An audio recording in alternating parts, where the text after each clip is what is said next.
Hello, welcome to Simple Answers.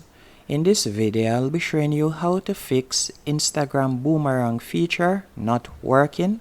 As you probably know, Instagram has removed the option to change existing videos into boomerang. I'll be showing you a workaround.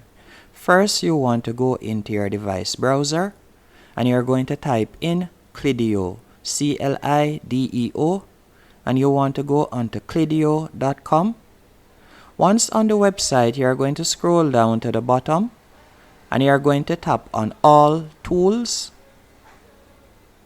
After selecting All Tools, you'll be led to this page and you are going to scroll down and tap on Loop Videos.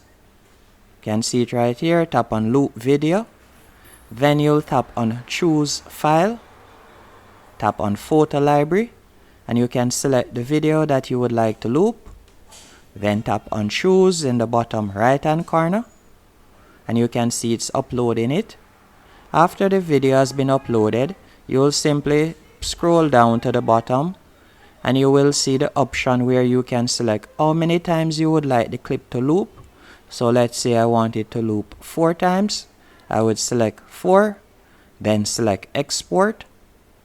And once it has been loaded up, you can simply tap on Download and the clip will be downloaded to your device and you can upload it to Instagram now. Hope you found this video helpful and informative. If you did, be sure to hit the like button and subscribe, and thank you for watching.